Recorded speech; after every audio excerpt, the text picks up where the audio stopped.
책을 폈다면 이제 마음을 열고 행동을 바꿀 준비를 해라. 인생의 변화, 사고의 전환을 촉구하는 인생을 바꾸는 생각들은 당신의 가능성을 현실로 만드는 방법을 보여준다. 안녕하세요. 책 읽어주는 세상입니다. 오늘 소개해드릴 책은 인생을 바꾸는 생각들입니다. 지은이는 바버라 오클리, 옮긴이는 이은경, 펴낸 곳은 포레스트 북스입니다. 오클랜드 대학교 공대 교수인 바버라 오클리 박사는 자신과 같이 특별한 재능이 없는, 부모에게 막대한 재산을 물려받지도 않은 평범한 사람들이 이루어낸 성취에 주목했고 한 가지 공통점을 발견합니다. 그들에게는 변화하고자 하는 강력한 의지가 있었다는 것입니다. 꿈을 현실로 이루기 위해서는 새로운 일을 시도하고 도전하는 것이 인생에서 가장 중요한 태도인데, 먼저 자신의 잠재력을 발휘하는 데 도움이 될 마인드 시프트를 아는 것이 필요하다고 말합니다.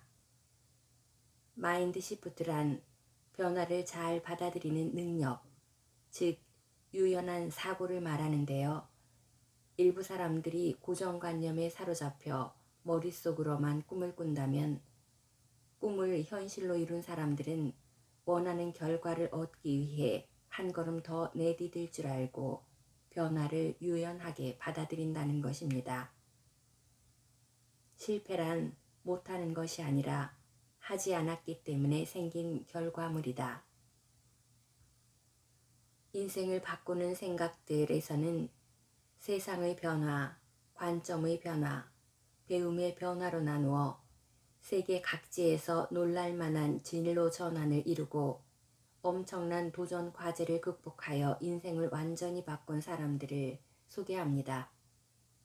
여러 편의 글들 중에서 두 편을 소개해드리겠습니다. 한때 재즈 가수를 꿈꿨던 의사. 그레이엄 키어의 인생은 멈추지 않는 초고속 열차처럼 순조롭게 나아가고 있었다. 열망하던 일을 했고 그 일이 이끄는 대로 살아갔다. 적어도 그는 그렇게 생각했다. 그는 어릴 적부터 음악에 푹 빠져 살았다. 4살이 되었을 때 바이올린을 연주했고 8살 무렵에는 기타를 치기 시작하며 연주할 수 있는 악기의 종류를 빠르게 늘려나갔다. 고등학생 시절에는 재즈의 세계를 접하고 즉시 매료되어서 틈만 나면 자유로운 재즈 특유의 리듬을 연습했다.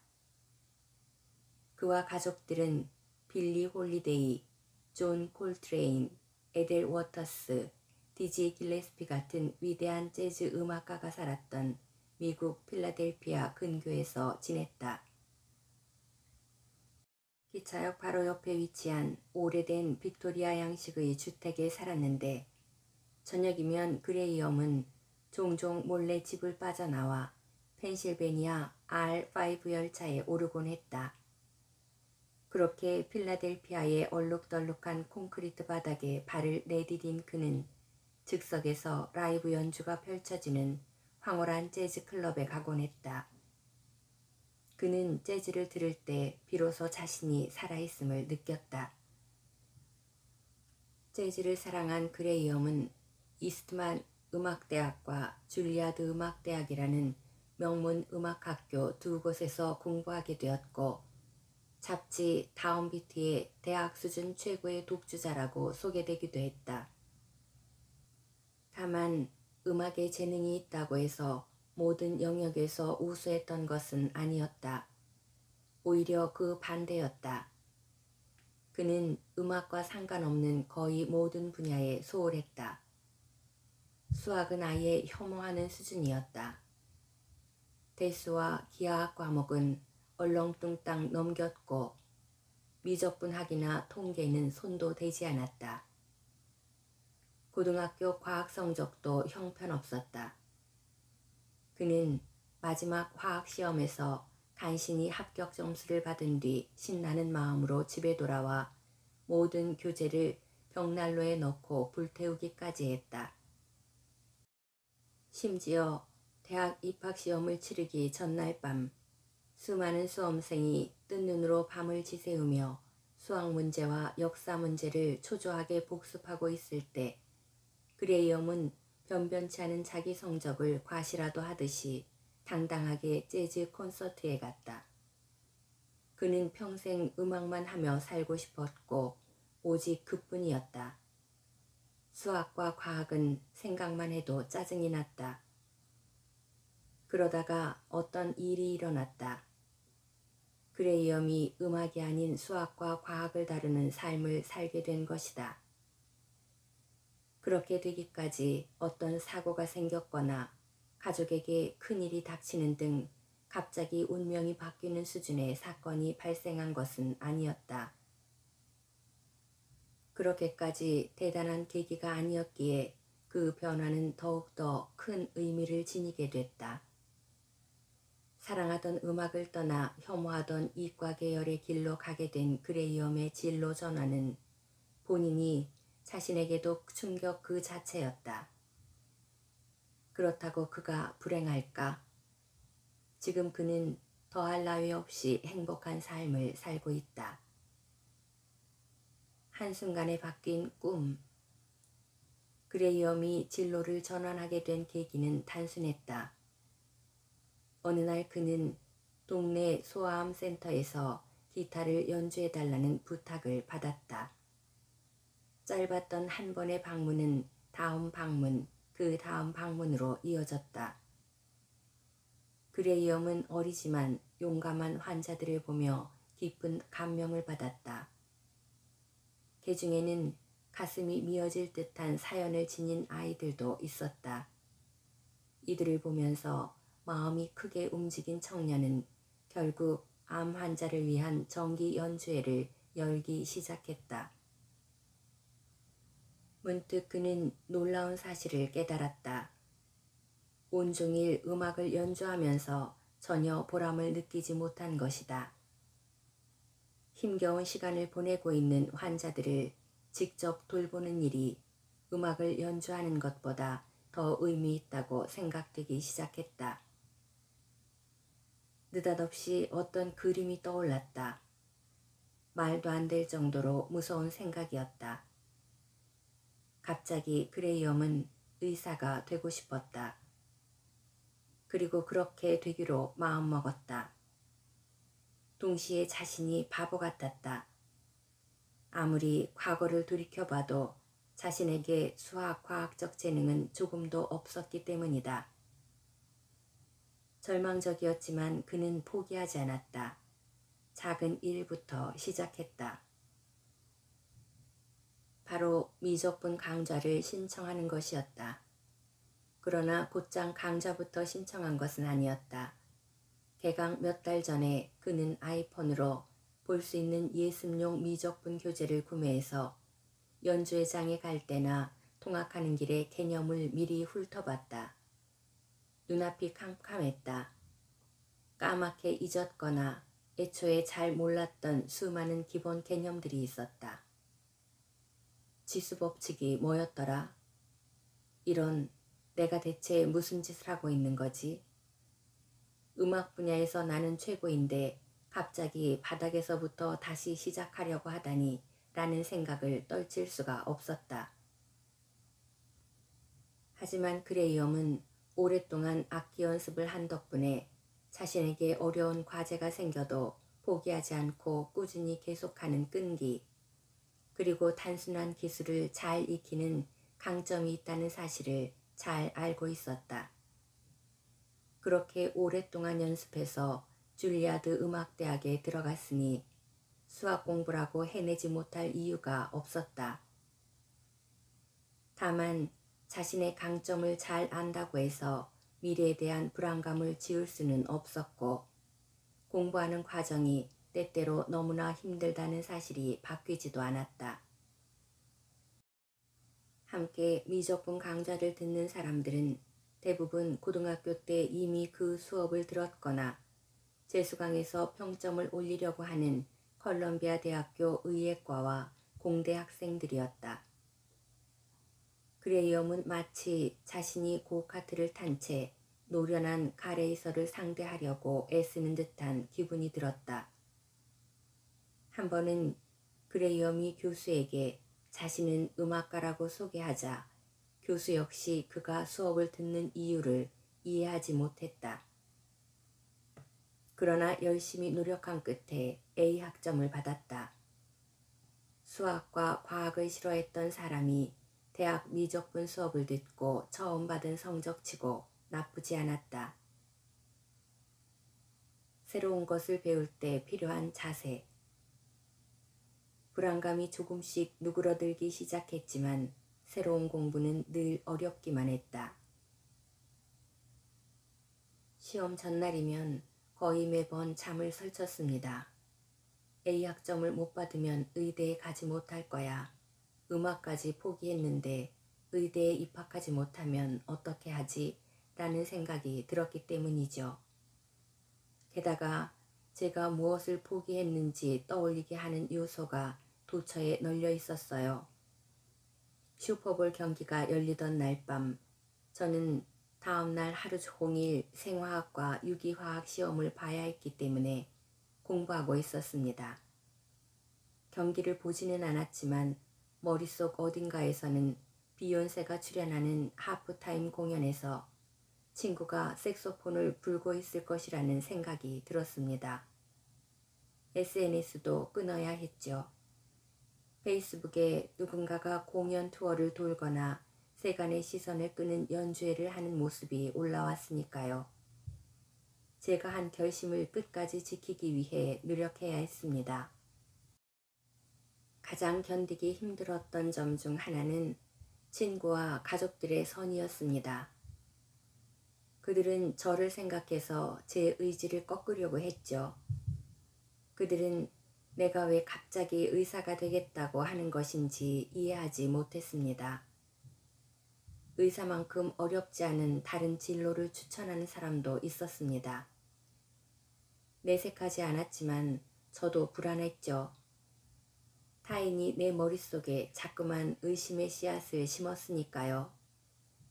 진로 전환을 하게 된 이유를 재차 되새겨야 했습니다. 그래도 음악을 하는 친구들 대부분에게 지금 내가 의사가 되기 위해 준비 중이라고 이야기하지는 않았습니다.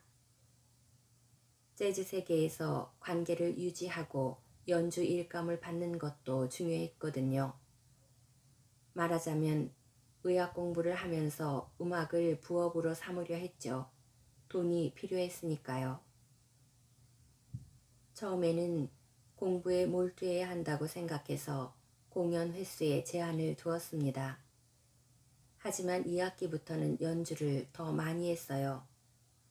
2학기도 1학기와 똑같은 성적을 받았지만 그때보다 훨씬 더 즐겁게 생활했습니다. 쳇바퀴처럼 돌아가는 일상에서 벗어날 수 있는 음악이라는 탈출구가 생겼기 때문입니다. 공연은 제게 사교 생활이자 수입원인 동시에 해방구였습니다. 과학 수업 역시 힘들었습니다. 수학과 과학 공부를 처음 시작했을 때는 마치 속이 꼬이는 듯한 수준의 고통까지 느꼈어요. 하지만 원리를 터득하고 나니 공부가 재밌어졌습니다. 심지어 유기화학 도식, 수학 문제와 씨름하는 과정을 즐기기 시작했습니다. 가끔 기발한 해법을 찾을 때면 혼자 미소를 짓거나 킬킬거리며 웃기도 했습니다. 그래도 수업 내용이 익숙해지지는 않았습니다. 처음에는 실은 내가 이미 알고 있는 내용인데 시험에서 그 사실을 증명하지 못할 뿐이라고 굳게 믿었죠. 그러나 곧 같은 수업을 듣는 다른 누군가는 내가 풀지 못한 문제들을 잘 해결한다는 사실을 깨달았습니다. 그들은 저보다 더 잘 이해하고 있었죠. 문제는 제게 있었습니다. 학습 내용을 한 번 이해하는 것만으로는 부족하다는 사실을 깨달았습니다. 기타를 연습한 것처럼 공부도 연습이 필요했죠. 그때부터 교수님들을 자주 찾아갔고 수업 시간에 많은 질문을 했습니다. 고등학교 시절에는 친구든 선생님이든 누군가에게 단 한 번도 도움을 구한 적이 없었습니다. 내가 수업 내용을 이해하지 못한다고 인정하기 싫었거든요. 우둔한 아이들만 도움을 구한다고 생각했습니다. 하지만 자존심은 버려야 한다는 사실을 뒤늦게 깨달았죠. 관건은 천재처럼 보일 것이 아니라 시험을 잘 보는 것이니까요. 정말 운 좋게도 저는 과학 수업을 듣기 직전에 책 1년 만에 기억력 천재가 된 남자를 읽었습니다. 저 역시 정보를 기억에 담기 위해 이 책에 나온 여러 기억법을 활용했습니다. 어떤 사람들은 선천적으로 숫자와 개념을 잘 기억하지만 저는 그런 사람이 아니었습니다. 저의 한계를 잘 파악해야 했죠. 일단 약점이 무엇인지 알면 이를 극복하기 위한 노력을 기울일 수 있으니까요. 그레이엄은 나머지 과학 필수 과목을 앞으로 1년 동안 그리고 여름 학기 안에 다 이수하겠다고 결심했다. 첫 번째 과목은 오랜 적인 화학이었다. 믿기 어렵겠지만 나는 화학 A 학점을 받았습니다. 고등학교 시절엔 C+를 받았지만 화학 공부에 전념하자 완전히 다른 결과를 받게 됐죠. 마침내 그레이엄은 유기화학과 생화학을 비롯해 10년 전만 해도 자신이 공부할 것이라고는 상상조차 하지 못했던 어려운 수업에서 A 학점을 받았다. 그는 마지막 기말 시험을 마친 지 일주일 만에 의과대학 입학시험을 치렀다. 결과는 합격이었다. 지금 그는 조지타운 대학교 의대 3학년에 재학 중이다. 그레이엄은 의학 공부의 효율을 높이고자 학습법 배우기 온라인 강좌를 신청했고 우리는 그렇게 만나게 됐다. 여기서 한 가지 의문이 생길 수 있다. 의사가 되기로 했으니 이전의 음악 공부는 쓸모가 전혀 없을까? 의외로 음악을 한 것이 의사 경력에도 제법 도움이 됐다. 예를 들어 음색과 타이밍의 아주 미세한 변화도 예민하게 알아차리도록 훈련된 청력 덕분에 청진법을 배울 때도 다른 학생보다 훨씬 빨리 차이점을 파악했다. 또한 환자들에게 귀를 기울이고 진심으로 공감할 줄 아는 능력도 갖고 있었다. 그는 다른 음악가들과 함께 연주하면서 자신의 견해만 고집하지 않고 타인의 생각을 경청하는 법을 배웠다.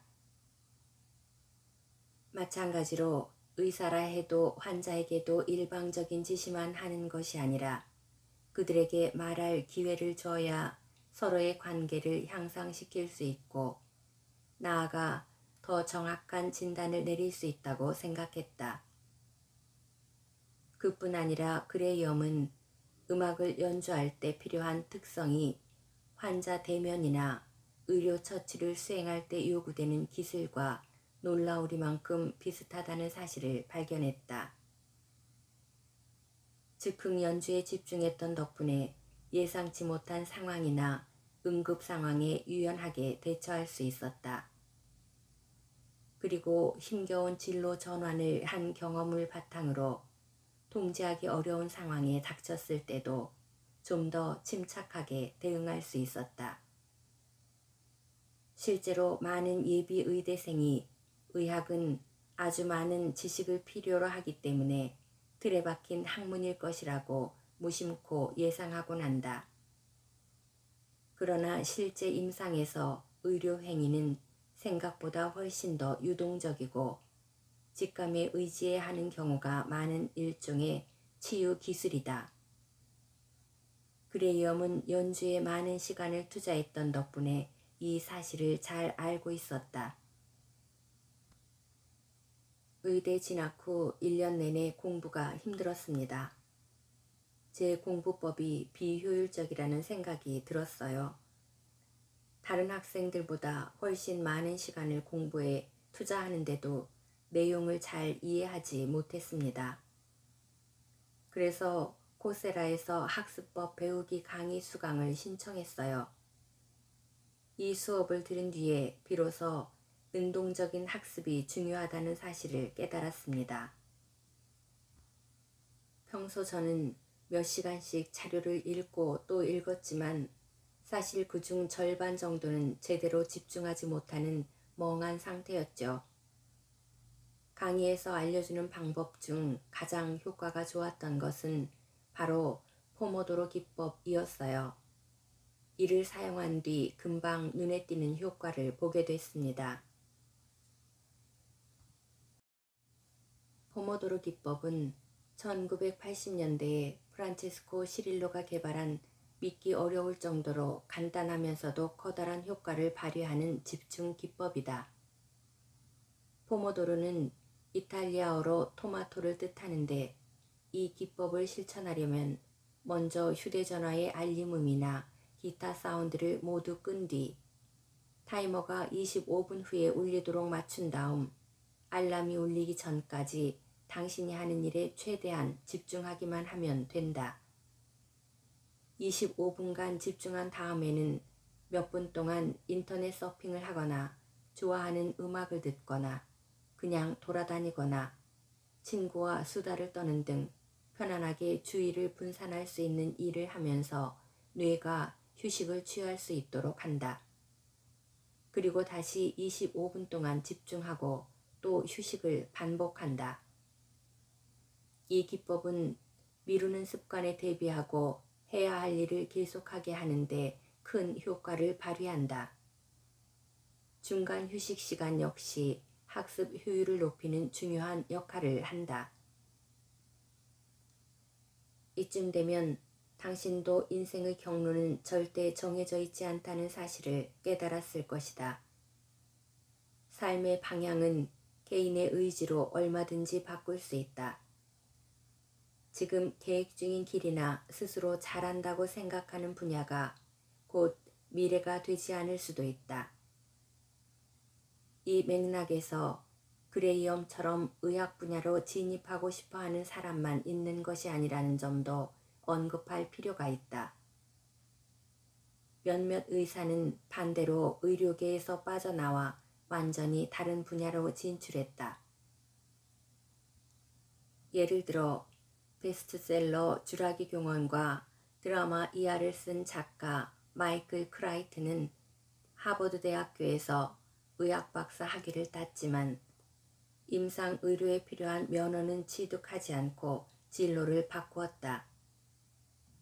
중화민국을 세운 정치가 수넌 역시 하와이에서 의학 공부를 하다가 포기하고 중국 혁명에 가담했다. 어쩌면 잠깐만요. 그레이엄은 어디로 보나 머리가 좋고 상당히 똑똑한 사람이에요. 그저 어릴 때 수학과 과학을 열심히 공부하지 않았을 뿐이잖아요. 라고 의혹을 제기할지도 모르겠다. 하지만 실제로 수많은 평범한 사람이 학습과 변화에 열린 태도를 견지함으로써 놀라운 결과를 보여주곤 했다.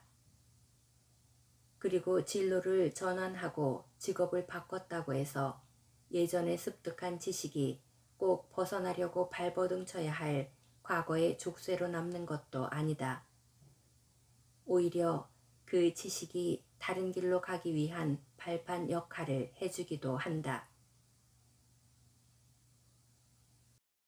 운동만큼 좋은 것은 없다. 60대에 접어든 우울증 환자 클로디아는 컨디션이 좋은 날이 몇 주 이상 지속된 때가 언제였는지 기억조차 하지 못했다. 모든 문제의 원인은 우울증이었다.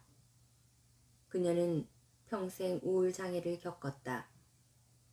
그래도 남들 앞에서는 정상적으로 행동하는 자신이 자랑스러웠다. 가끔은 일어나야 해, 이 소파에서 일어나야 해 라고 강박적으로 생각할 때도 있었다. 소파에서 일어나기 위해 나는 내 다리를 움직일 수 있어 라고 소리내어 말해야 할 때도 있었다. 시간이 갈수록 자신의 의지를 꺾는 마음속 목소리와 싸우기가 힘들어졌다.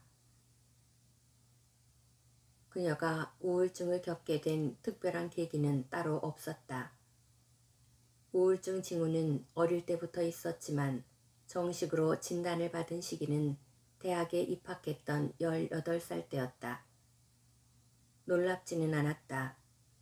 우울증은 집안 내력이었다. 그런 상황에서 클로디아가 무엇을 할 수 있었겠는가? 그녀가 할 수 있는 일은 대개 시간제 근무 일자리였고 시애틀 교통기관인 메트로 킹 카운티에서 출퇴근 시간대의 버스 운전기사로 일했다. 동시에 사랑하는 가족들을 돌보고 식사를 준비하기도 했다. 때때로 주치의는 클로디아에게 새로운 약을 처방해 주었지만 결과는 항상 똑같았다.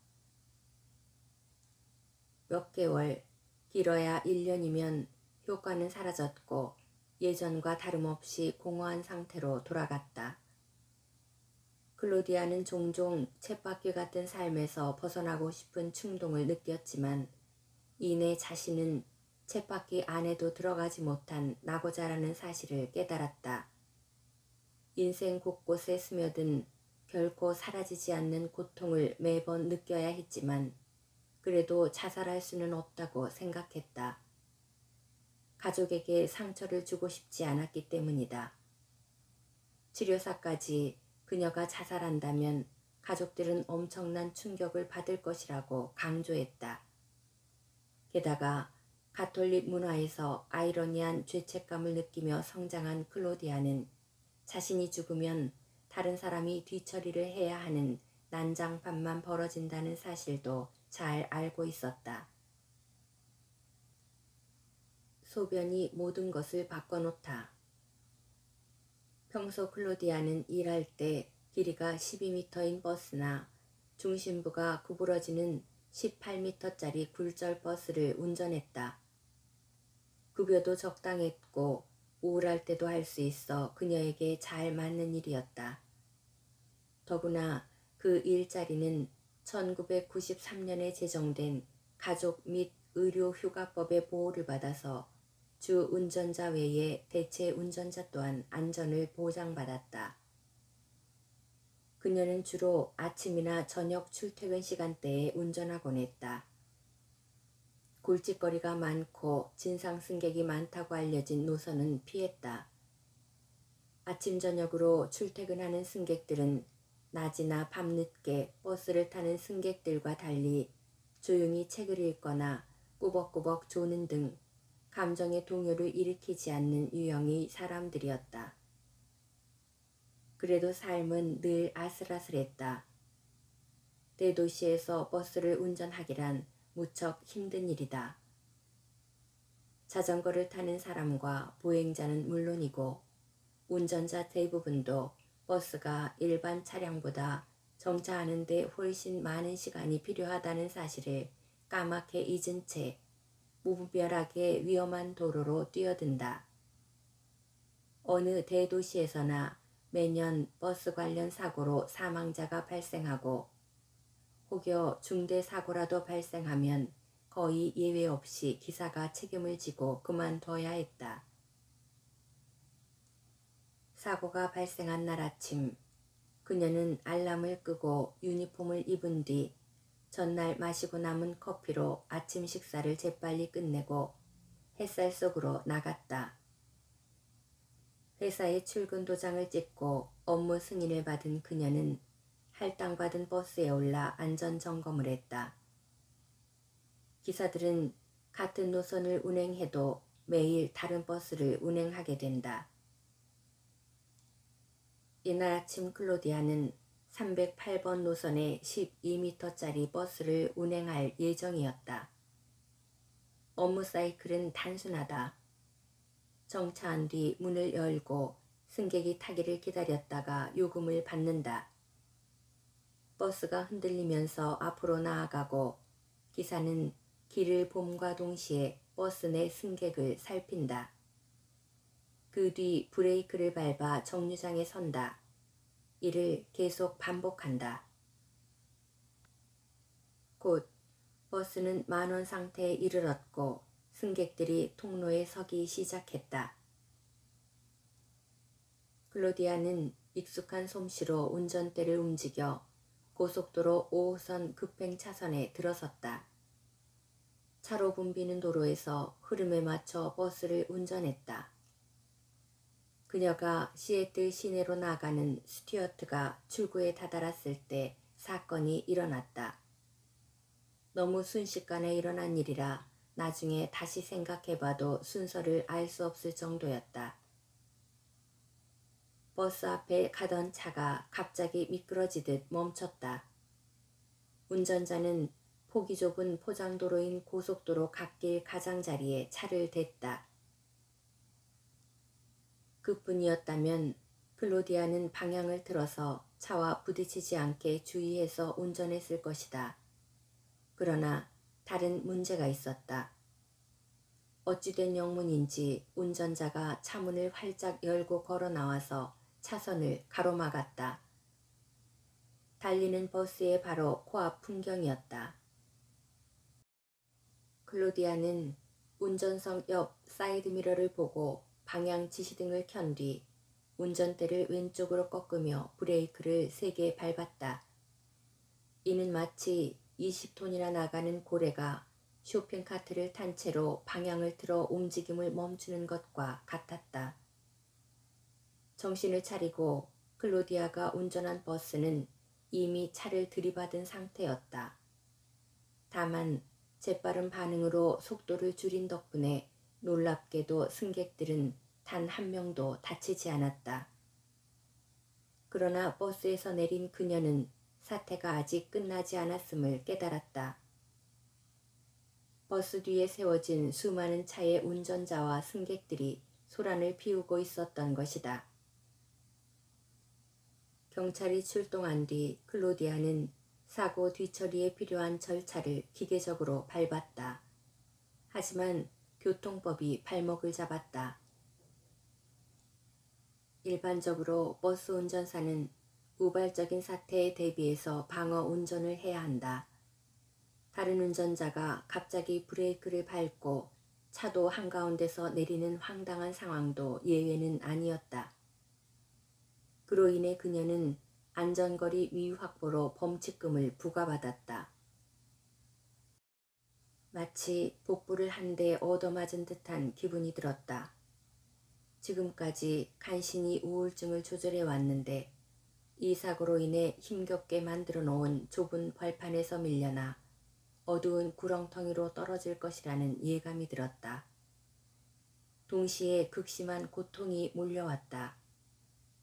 그 와중에 버스회사 관리자가 클로디아에게 약물 검사를 받을 것을 권유했다.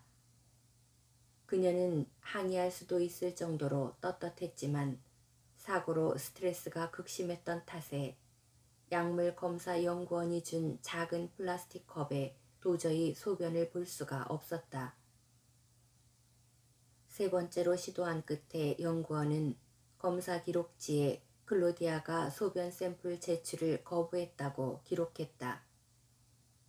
겁에 질린 클로디아는 다시 한번 기회를 달라고 사정했다. 연구원이 마지못해 이를 허락하자 그녀는 화장실로 달려갔다. 절박하게 소변이 나오기를 기다렸다. 그 순간 이것으로 모든 것이 끝이구나 라는 생각이 들었다.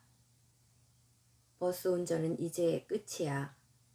교통법원에 가서 범칙금을 내야겠어. 이제 내 인생은 끝이야. 깨달음 끝에 갑자기 소변이 나와서 플라스틱 컵을 채울 수 있었고 다행스럽게도 약물 검사에 통과하지 못해 발생하는 법적 분쟁만큼은 간신히 피할 수 있었다. 하지만 운전일은 그만뒀다. 클로디아는 무직 상태가 되었다. 자연의 법칙대로 밀물과 썰물이 교차되듯이 예상한 만큼의 극심한 우울증이 찾아왔다.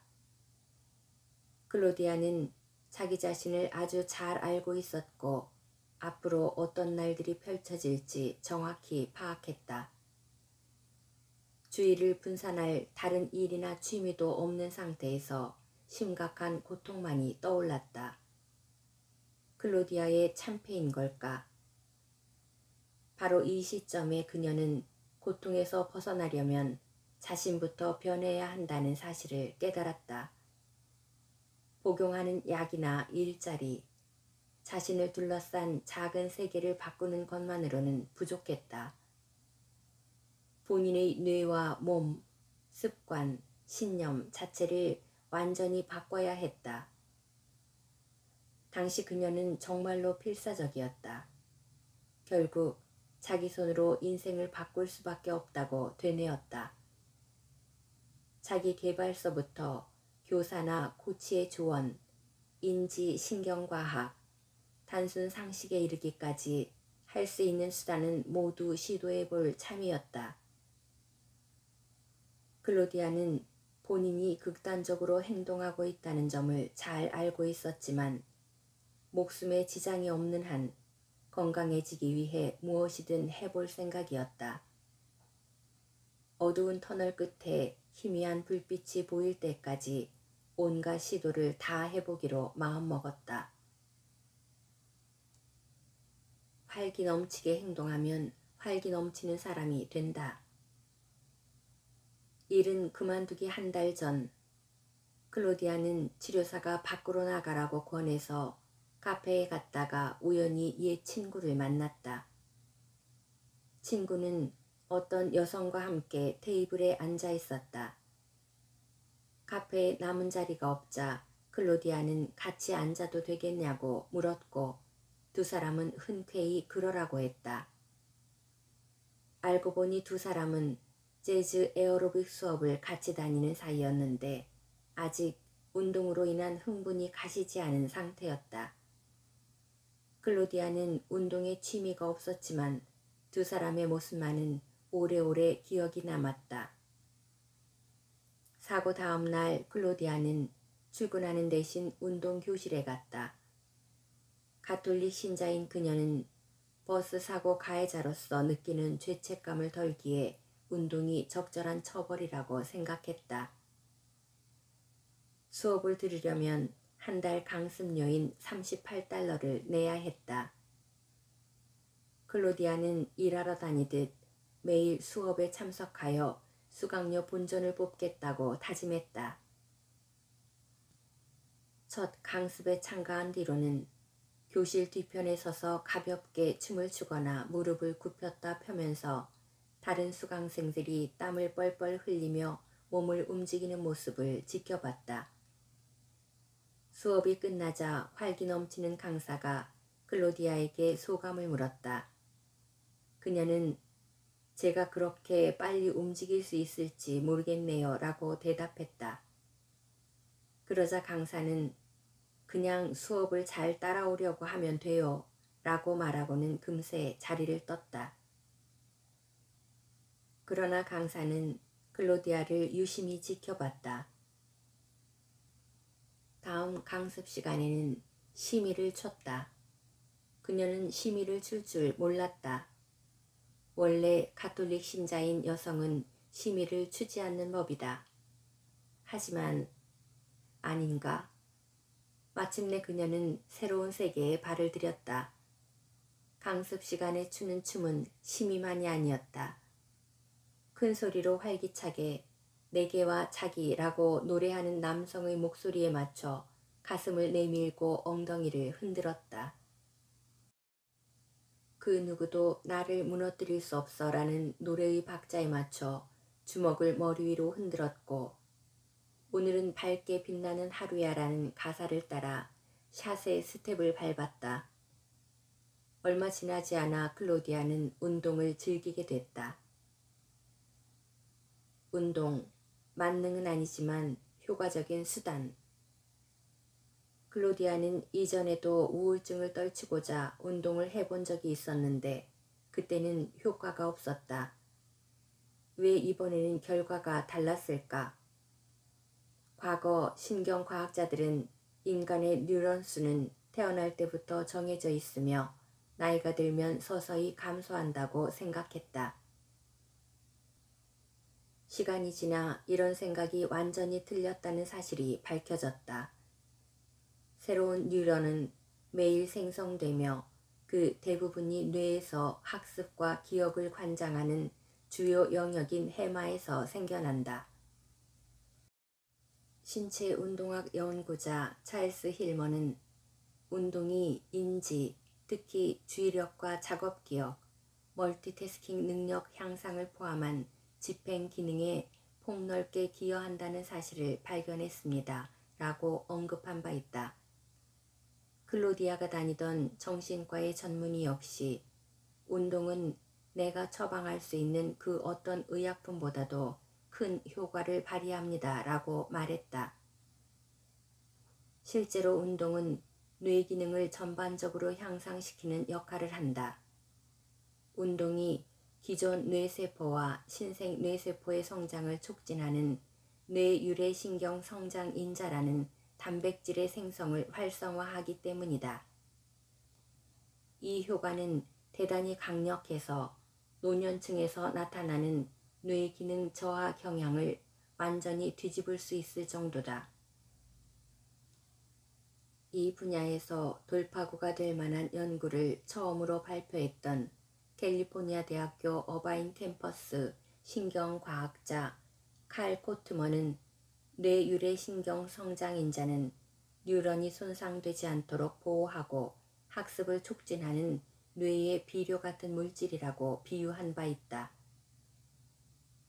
또한 운동은 세포 사이 혹은 뇌 부위 사이에 신호를 전달하는 화학 물질의 분비를 활성화한다.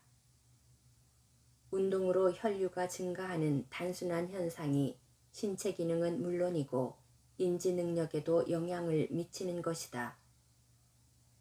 사실 나이가 들면 자연스럽게 뉴런 사이를 연결하는 지점인 시냅스가 감소한다. 이는 마치 수도관에 부식이 일어나면서 필요한 곳에 물을 공급할 수 없는 상황과 같다. 뇌유래신경 성장인자는 이런 부식 현상을 늦추거나 되돌리는 역할을 한다. 나아가 아직 정확한 작동 기제는 알려져 있지 않지만 운동은 장기 기억 능력도 높일 수 있다고 한다. 이는 학습에 있어 아주 핵심적인 요소다.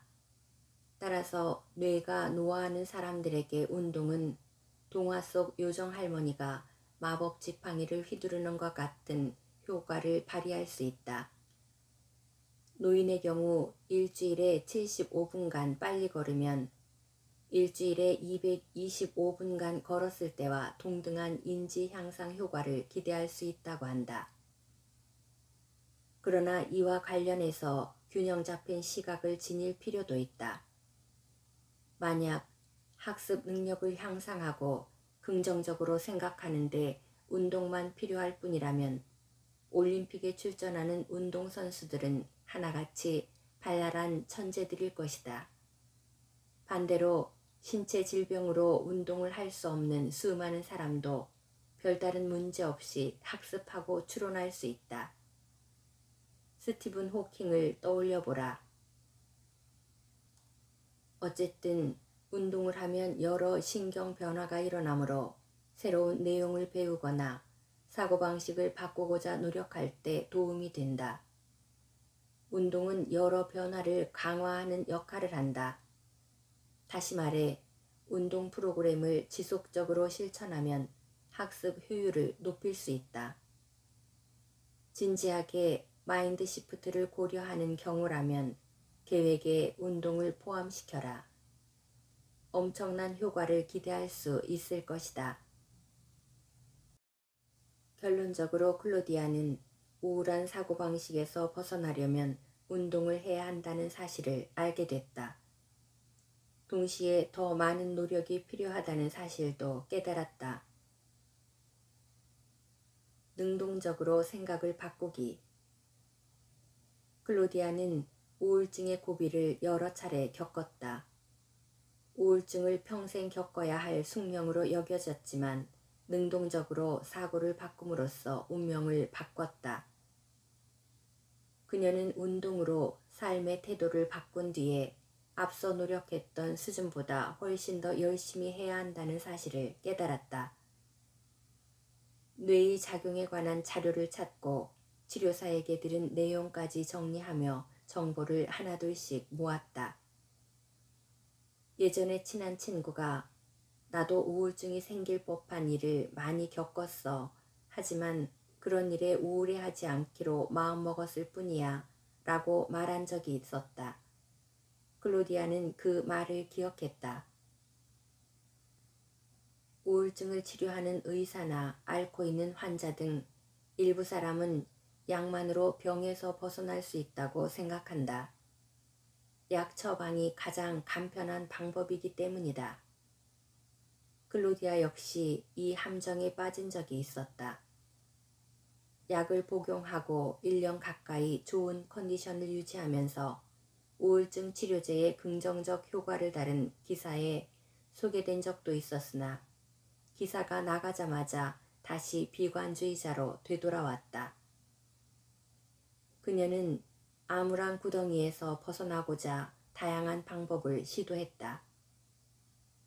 근육을 만들려고 노력할 때와 마찬가지로 신경의 변화 역시 큰 노력이 필요했다. 그것도 아주 많이. 클로디아는 일부러 외출을 하고 다른 사람들이 재미로 하는 일을 시도하는 등 몇 가지 실험을 했다. 그녀는 자기 자신에게 너라고 특별히 다를 리 없어 라고 말하며 타일렀다. 때로는 무엇을 하든 간에 머릿속에서는 침울한 결과를 예상하며 관성대로 행동하려고 했다. 그러나 클로디아는 자기 마음을 그대로 믿어서는 안 된다는 사실을 잘 알고 있었다. 어두운 마음은 때때로 어리석은 짓을 시켰기 때문이다. 그녀는 자기 자신을 객관적으로 관찰할 수 있도록 나름의 기준을 만들어 기록했다.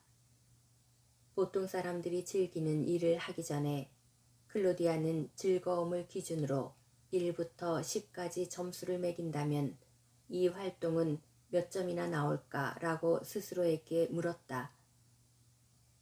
일을 마친 다음에는 점수를 다시 평가했다. 놀랍게도 예상한 것보다 실제로 경험한 뒤의 점수가 더 높았다. 얼마 후 클로디아는 본인이 어떤 행동을 할 때 즐겁다고 느끼는지 알게 됐고 그 활동을 되풀이했다. 그녀는 약만으로 우울증을 극복할 수 없다는 사실을 서서히 깨달았다. 결국 사고방식 자체를 바꾸려는 노력을 하지 않으면 마음이 다시 옛날 패턴으로 돌아갈 것이라는 사실도 알게 됐다. 사고방식을 바꾸려는 시도는 매일 계속해야 하는 과정이었다. 평소 클로디아는 감수성이 무척 예민한 편이어서 뉴스 프로그램에서 다른 사람들이 고통받는 모습을 보는 것만으로도 우울해지곤 했다. 그래서 뉴스를 보지 않고 토크 방송이나 음악 방송 위주로 시청하기로 마음먹었다. 대신 본인의 문제를 잘 이해하는 믿을 만한 친구를 통해 필요한 뉴스와 정치 정보를 얻었다. 그녀는 자신이 발가락을 찢은 누군가의 부상 소식을 듣든 간에 고통이라는 감정은 뇌의 지각에서 비롯된다는 사실을 잘 알고 있었다. 본인이 느끼는 통증의 대부분은 어떠한 사건에 관한 무서운 이야기를 스스로 되뇌고 재해석하는 데서 생기는 경우가 많았다.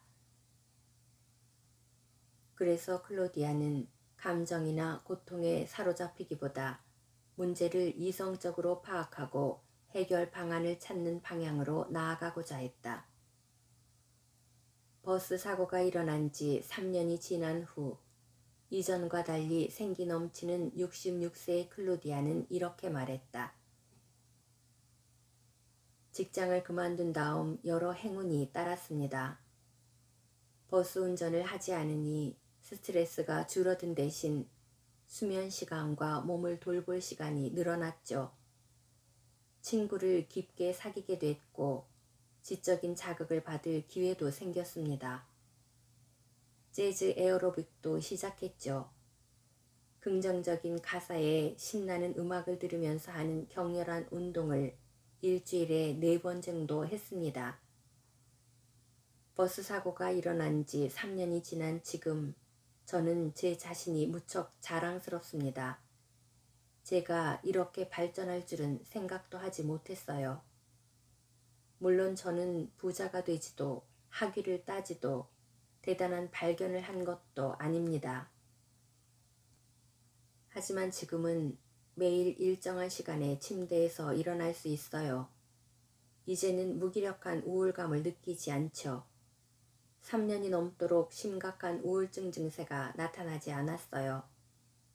계속 재발하는 심각한 만성 우울증에서 벗어나 잘 살아가는 법을 배웠다고 자신있게 말할 수 있습니다.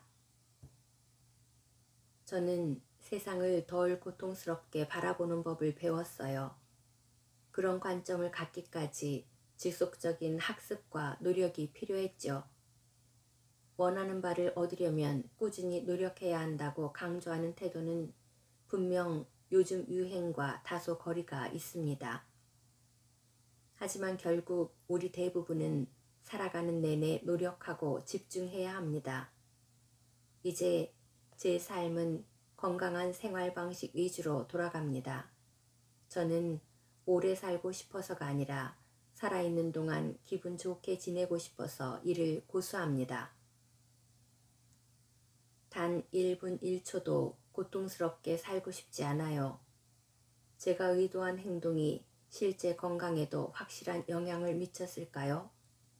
사실은 저도 잘 모릅니다. 책에서 읽은 내용에 따르면 신경회로가 이미 확립된 상황에서 이를 바꾸기란 쉽지 않다고 해요. 의식적으로 행한 노력이 지각에 얼마나 영향을 미쳤는지는 알 수 없습니다. 전 단지 앞으로의 행동과 경험을 바꾸겠다고 마음먹었을 뿐이에요. 즐거움을 제 삶의 방침으로 정하고요. 많은 이들이 신경 썼던 과거와 달리 지금은 무얼 하든 간에 저 자신을 최우선으로 생각합니다. 그런 다음 여유가 닿는 대로 다른 사람과 다른 생물, 그 외의 사물을 돌보죠. 이 사실을 깨닫기까지 아주 많은 시간이 걸렸어요. 하지만 실은 무척 단순한 깨달음입니다. 핵심은 애정의 우선순위에 따르는 것이니까요. 저는 요즘 아주 긍정적인 사람이라는 말을 듣고 있어요. 예전이라면 상상도 하지 못했을 이야기죠. 나는 시애틀에서 열린 학습법 배우기 수강생 모임에서 클로디아를 처음 만났다. 그녀의 생기 넘치고 쾌활한 태도는 여러 수강생 가운데에서도 단연 돋보였다. 과거 우울증 환자였다는 사실이 믿기지 않을 정도였다. 클로디아는 운동을 통해 우울증을 극복하고 사고방식을 바꾸어 인생의 변화를 맞이했다. 많은 사람이 불가능하다고 생각했을 법한 수준의 변화였다. 스스로 학습하세요. 지금 상태를 넘어설 수 있다는 사실을 깨닫고 뇌와 인생 경험을 바꾸려고 노력하세요. 지금까지 책 읽어주는 세상이었습니다.